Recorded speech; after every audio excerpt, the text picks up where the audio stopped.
నమస్తే తెలంగాణ ప్రజలారా, మీరు చూస్తున్నది నిరుద్యోగి న్యూస్. నేను మీ రామశోక్. ఇక ఇవాళ పొద్దుగాల వార్తలు చూద్దాం. మరి వార్తలు చూసే ముందు మీకు ముచ్చట చెప్పాలి. మరి మీ ప్రాంతంలో ఏమైనా సమస్యలు ఉంటే మన ఛానల్ నెంబరు స్క్రీన్లో కనబడుతుంది. మీకోసం నేను అని చెప్పేసి నెంబర్ ఉంటుంది. ఆ నెంబర్కు వాట్సాప్ వీడియో ద్వారా పంపియుర్రి.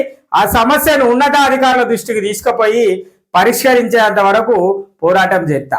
ఇక ఇంకో ముచ్చట ఏంటంటే మన ఛానల్ని సబ్స్క్రైబ్ చేయుర్రి, లైక్ చేయుర్రి, షేర్ చేయుర్రి. ఇది మీరు గుర్తుంచుకోవాల్సిన ముచ్చట. ఇక ఇలా పొద్దుగాల పెద్దపల్లి జిల్లా వార్తలు ఎట్లా ఉన్నాయో చూద్దాం. మరి ఈనాడు దినపత్రికను తీసుకొచ్చిన ఏం రాసిరు ఈనాడు దినపత్రిక జర్నలిస్టులు అన్నలు మరి ఎట్లా రాసిరు, ఏం రాసిరు, ప్రజా సమస్యల మీద వీళ్ళు ఎంత మేరకు మనకు చూపెడతారో చూద్దాం.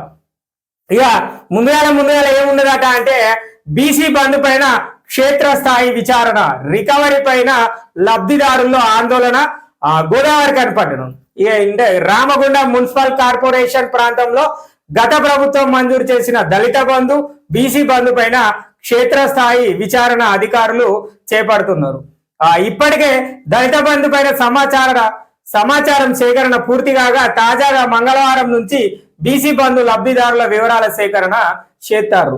ఇక ఈ రెండు పథకాల్లో లబ్ధిదారుల్లో అత్యధిక మంది ఎలాంటి వ్యాపారాలు నిర్వహించకుండా కూడా ప్రయోజనం పొందినట్లు భావిస్తున్నారు. ఇక రామగుండం మున్సిపల్ కార్పొరేషన్ ప్రజలారా, పెద్దపల్లి జిల్లా ప్రజలారా, మీరు అందరు గుర్తుంచుకోవాల్సిన ముచ్చట ఏంటిదంటే ఇక రామగుండం మున్సిపల్ కార్పొరేషన్ ల బీసీ బంధు మరియు దళిత బంధు పైన అధికారులట క్షేత్రస్థాయిలో అంటే క్షుణ్ణంగా దాన్ని పరీక్షిస్తారట. మరి ఎవరెవరికి ఇచ్చిర్రు, ఎట్లెట్లు ఇచ్చిర్రు, ఏ కారణంగా ఇచ్చిర్రు, వాళ్ళకి ఏ ఆధారంగా వాళ్ళకు ఆ పథకం అందింది అనేది వాళ్ళు విచారణ చేస్తారట. ఇక దళిత బంధు గురించి మొన్నట్ల కొంతమంది కొట్లాడారు. మరి మా దళిత బంధు పైసలు ఇచ్చినాం, ఒక్కొక్కరు 1.5 నుంచి 1,50,000 నుంచి 3 లక్షల వరకు ఇచ్చిర్రన్న ముచ్చట మన అందరికి తెలిసిన ముచ్చటనే. ఇలా కొత్త ముచ్చట ఏం లేదు. అదే విధంగా బీసీ బంధు కూడా పైసలు ఇచ్చిరట, దాని మీద కూడా విచారణ చేస్తారని చెప్పేసి ఇక చెప్తారు. ఇక గత ప్రభుత్వం ఏం చేసింది అనేది కనబడుతుంది. మరి ఈ ప్రభుత్వం, ప్రస్తుతం ఉన్న ప్రభుత్వం, మరి గతంలో చేసిన వాళ్ళందరిని మళ్ళీ ఎందుకు జాయిన్ చేసుకుంటుందో మనకు అర్థం కాని ప్రశ్న ఏంటంటే, నాకే అర్థం అయితే లేదు. ప్రజలారా, మిమ్మల్ని మీకు కూడా ఇది ఒక ఆలోచింపజేసే ప్రశ్న అని నేను అనుకుంటాను.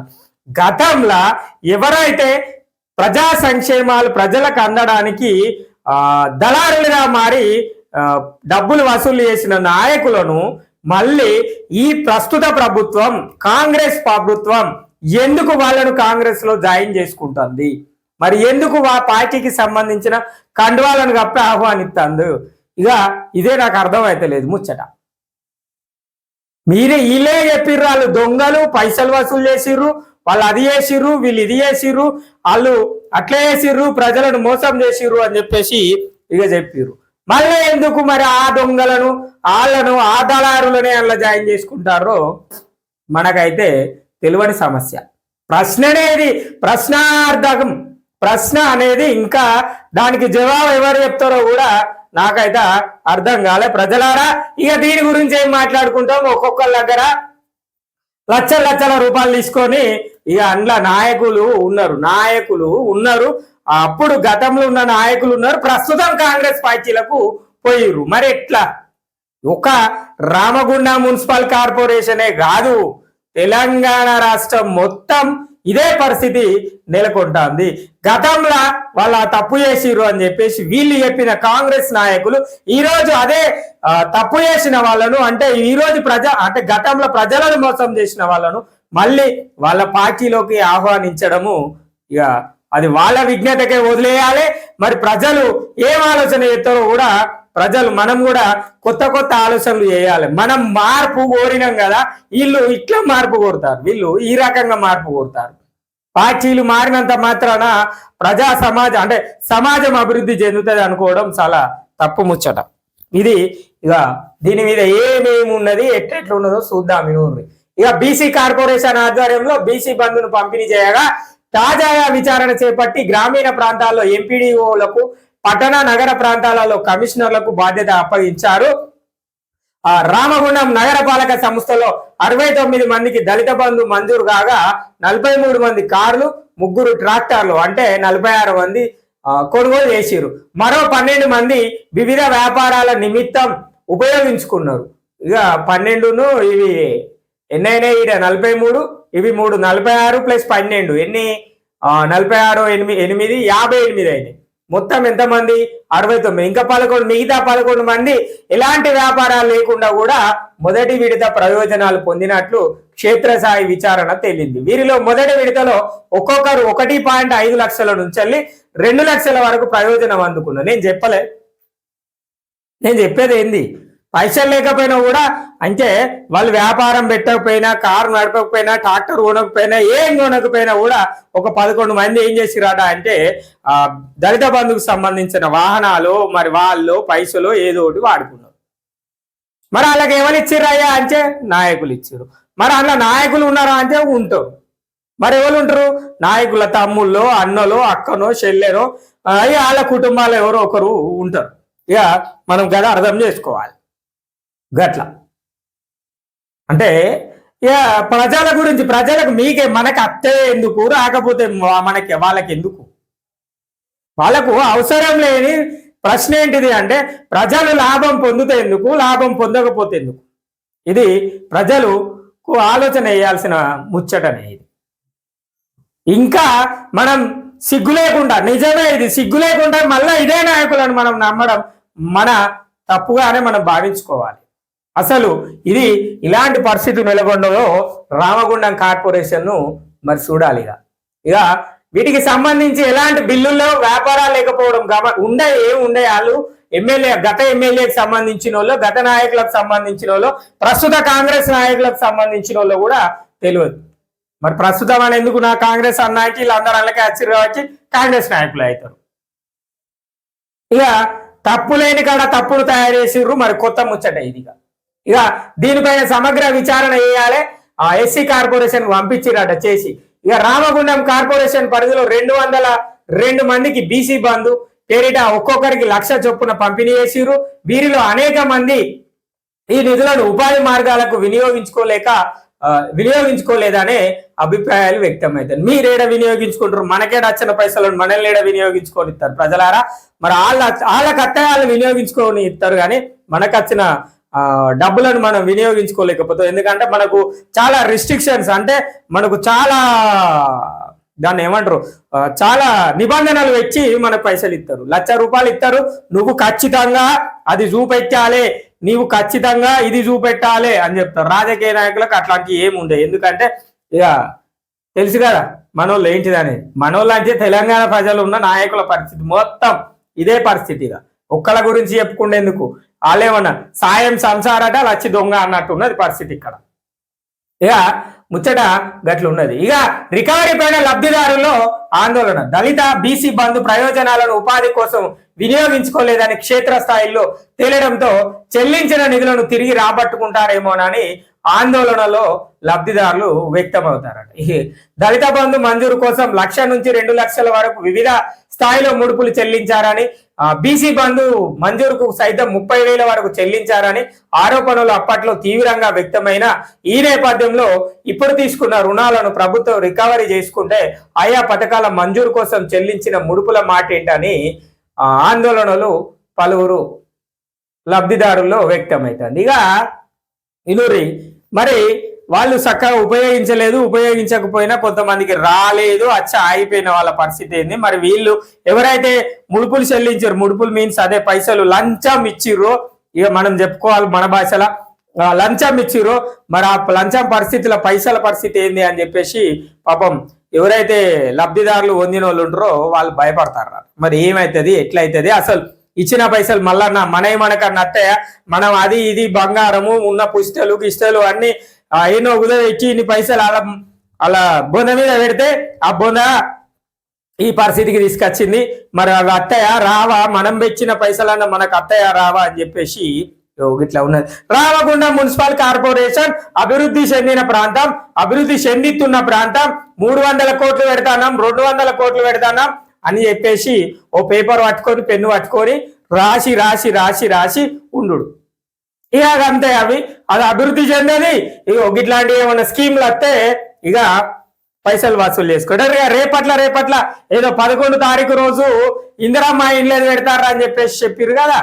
ఇక చూద్దాం ఇక అండ్లు ఎంతమంది స్కామ్లు ఉంటాయో, మరి అండ్లు ఎంతమంది ఉంటారో చూడాలి. డబుల్ బెడ్రూమ్లలో అయితే ఇక వాళ్ళకి మొక్కాలి, డైరెక్ట్ డబుల్ బెడ్రూమ్లు కావాలి. లబ్ధిదారులు వంచిన వాళ్ళు మరి వాళ్ళు ఇచ్చిన పైసలకు ఆ తీసుకున్న నాయకులకు అందరికి మనం చేతులు ఎత్తి మొక్కాలి రోజు పొద్దున్న లేసి. మీరు దేవుళ్ళరా నాయన, మీకు ప్రతి స్కీము ఏ స్కీమునైనా కూడా వదిలిపెట్టలే. దళిత బంధు వదిలిపెట్టలే, బీసీ బంధు వదిలిపెట్టలే, గృహలక్ష్మి వదిలిపెట్టలే, లాస్ట్ డెత్ సర్టిఫికేట్ వదిలిపెట్టలే. ఇక మీరు ఏది ప్రజలకు చేస్తారు చెప్పుర్రి? పైసలు లేకుండా చేసింది ఏదో ఒకటి చెప్పుర్రి. కామెంట్ చేయరు. ఎవరన్నా నాయకులు నా వీడియో చూసేది ఉంటే, నా వార్త గిట్లా చూసేది ఉంటే కామెంట్ చేయరు. నేను ఇది చేసిన బై నువ్వు తప్పు మాట్లాడినావు అని చెప్పేసి చెప్పుర్రి. నేను రోజు మొత్తుకుంటానా, ప్రజలారా మన పరిస్థితులు గిట్లా మారుతాయి అని చెప్పేసి. ఏ ఒక్క నాయకుడు కూడా మరి మనకు కామెంట్ చేసిన సందర్భం లేదు. ఎందుకంటే మనం నిజాలే మాట్లాడుకుంటాను. ప్రజలారా, నేను అడిగిన ప్రశ్న ఏంటిది? బీసీ బంధు పైన క్షేత్రస్థాయి విచారణ చేస్తారు. మరి గతంలో ఉన్న దొంగలను మళ్ళా కాంగ్రెస్ పార్టీలకు ఎందుకు జాయిన్ చేసుకున్నారు? వీళ్ళు చేరకపోతే అభివృద్ధి జరగదా? రామగుండం మున్సిపల్ కార్పొరేషన్ వీళ్ళు ఏరకపోతే రామగుండం మున్సిపల్ కార్పొరేషన్ అభివృద్ధి జరగదా? మీరు వాళ్ళు లేకముందు 100 కోట్లు తెచ్చినామని చెప్పిర్రు, పాలాభిషేకాలు చేసిర్రు. మరి మళ్ళా వీళ్ళతో మీకు ఏం పని? మీరే చెప్తున్నారు కదా. నిన్నటి వార్తల్లో మనం చూసినాం కదా, వాళ్ళ దళారులు ఉన్నారు. అంటే దళారులు మీన్స్ అంటే దళిత బంధు పథకానికి సంబంధించిన వాళ్ళు ఒక 5 కార్పొరేటర్లు ఉన్నారు. వాళ్ళు చాలా మంది దగ్గర పైసలు వసూలు చేసిర్రు. మరి ఇంకొక 2 అయితే అందులో స్పెషలిస్టులు ఉన్నారు వసూలు చేసుట్లల్లా. మరి వాళ్ళని అందుకే తీసుకోలే 5గురిని. మరి వాళ్ళు పూర్తిగా చెల్లిస్తే ఇస్తామని చెప్పేసి చెప్తారు. అంటే వీళ్ళు చెల్లించేటప్పుడు ఎమ్మెల్యే సార్కి ఫోన్ చేసి, అన్న మేము పైసలు ఇచ్చినా మేము మీ పార్టీలకు వస్తామని చెప్తారా? లేవు పైసలు పోర్రి అంటారు. లేకపోతే వానికి ఇచ్చినాం పోర్రి, వాడిని అడకచ్చుక పోర్రి అంటారు. ఎవరిని అడగాలి? ఎక్కడ అడగాలి? ఏం చేయాలి? ఎవరిని అడిగి తీసుకోవాలో కూడా మనకు అర్థం కాని పరిస్థితే. ప్రజలారా, రామగుండం మున్సిపల్ కార్పొరేషన్ ప్రజలారా, మీరందరూ అర్థం చేసుకోవాల్సిన ముచ్చట ఇది. ఇక గిట్లున్నది బీసీ బంధు పైన క్షేత్రస్థాయి విచారణ ఏంది, రికవరీ పైన ఆందోళన ఏంది చూసి రైన్లా. మళ్ళా ఎవరైతే లంచం తీసుకున్నారో వాళ్ళని వదిలేసాట వచ్చినోని రికవరీ చేసే ఆలోచనలు ఉన్నారట. ఇనుర్రిగా ఇక లంచం తీసుకున్నాడు పక్కకు పోయిండు, కానీ మనకి ఇచ్చిన పైసల గురించి మీకు ఎట్లా వచ్చింది, మీకు ఏ విధంగా వచ్చింది, ఏంటిది అన్న విషయం మీద రికవరీ చేస్తారట లబ్ధిదారుల ఆందోళన. ఇది నేనేం చెప్పినా మీ అందరికి చెప్పింది ఏంది, ట్రేడ్ లైసెన్సులు తీసుకుంటే పెద్ద పెద్ద హాస్పిటళ్ళు, పెద్ద పెద్ద రైస్ మిల్లులోళ్ళు, పెద్ద పెద్ద ఫంక్షన్ హాల్లో, వైన్ షాపులోళ్ళు, బార్ రోళ్ళు ట్రేడ్ లైసెన్సులు కట్టాలి. అదే వాళ్ళు కట్టకపోయినా వాళ్ళని ఏం అడగది మున్సిపల్ కార్పొరేషన్. కాకపోతే ఎవరైనా సామాన్య పౌరులు మాత్రం, సామాన్య ప్రజలు మాత్రం పంపు బిల్లు 2,000 రూపాయలు 3,000 రూపాయలు ఉంటే ఖచ్చితంగా వాళ్ళ పంపు కడిగెత్తేది. ఇది రామగుండం మున్సిపల్ కార్పొరేషన్ యొక్క స్థితిగతి. ఏ నాయకులు కూడా ఏ రోజు కూడా నా వీడియో చూసి ఏ రోజు కూడా నాయకులు నేను రోజు ఒక ప్రశ్న అడుగుతున్నా వాళ్ళని, రోజు ఒక ప్రశ్న అడుగుతున్న నాయకులను. ఈ రోజు అడిగే ప్రశ్న ఇదే. దళిత బంధుకు సంబంధించి, బీసీ బంధుకు సంబంధించి గత పార్టీలో ఉన్న నాయకులే ఇట్లా వేసిర్రు, వసూలు చేసిర్రు పైసలు అని చెప్పేసి మీరే చెప్పిర్రు. మళ్ళీ మీరే వాళ్ళని ఎందుకు జాయిన్ చేసుకున్నారు? దీనివల్ల కాంగ్రెస్ పార్టీకి ఏమన్నా లాభమా, లేకపోతే ప్రజలకు ఏమన్నా లాభం జరుగుతుందా? మరి ప్రజలకు లాభం జరిగితే ఏ మేరకు లాభం జరుగుతుంది, ఎట్లా లాభం జరుగుతుందో చెప్పాలి. ఎమ్మెల్యే రాజ్ ఠాకూర్ అన్న చెప్పాలి. ఇది రాజ్ ఠాకూర్ అన్న చెప్పాల్సిన ముచ్చట. ఎందుకంటే అన్న ఆధ్వర్యంలో కదా అందరు జాయిన్ అయింది. స్టేట్లో అయితే సీఎం సార్ చెప్పాలి, రేవంత్ సార్ చెప్పాలి. పెద్దపల్లి జిల్లా స్థాయి ఆలోచనలు అయితే మన మంత్రి శ్రీధర్ బాబు సార్ చెప్పాల్సి ఉంటుంది. అంతే కదా మరి ఈ ఆలోచనలు లేకుండా వీళ్ళు దొంగలు అన్న విషయం తెలిసి, వీళ్ళు ఇట్లనే అన్నారన్న ముచ్చట తెలిసి మళ్ళా మనం జాయిన్ చేసుకొని ఇప్పుడు వీళ్ళకి ఇవాళ వత్తాసు వాళ్ళు కూడా కాంగ్రెస్ పార్టీ మళ్ళీ ఎవరైతే గతంలో చేసిన తప్పులు వాళ్ళని తీసుకొచ్చి వేసుకొని ఓన్లీ ఒక మాజీ ఎమ్మెల్యేనే తీసుకున్నాడా? మరి ఈ మధ్యవర్తులందరూ ఆర్ఎఫ్సిఎల్ బాధితులు ఎటు పోయిర్రు? ఆర్ఎఫ్సిఎల్ బాధితులు ఎక్కడికి పోయిర్రు? మొన్న జరిగిన మున్సిపల్ ఉద్యోగులు 21 మంది ఎక్కడికి పోయిర్రు? మరి ఇవన్నీ ఎక్కడ? దళిత బంధువు ఎక్కడికి పోయింది? బీసీ బంధువు ఎక్కడ? వీళ్ళందరికి పైసలు ఇచ్చిర్రా? ఏమో మరి ఇస్తే మీరు వీడియోలు తీసి పెట్టుర్రి ప్రజలారా. మీకు ఎక్కడైనా కనబడితే నా పైసలు నాకు వచ్చినాయని చెప్పేది ఉన్న వాళ్ళని ఉంటే నాకు ఒకటి వీడియోలో కామెంట్ అనే వేయుర్రి, లేదంటే వీడియో పెట్టుర్రి నాకు. అన్న నా పైసలు నాకు వచ్చినాయి, నువ్వు మాట్లాడకంటే నేను మాట్లాడుకుంటుంటా. ఇది బీసీ బంధు పైన క్షేత్రస్థాయి విచారణ.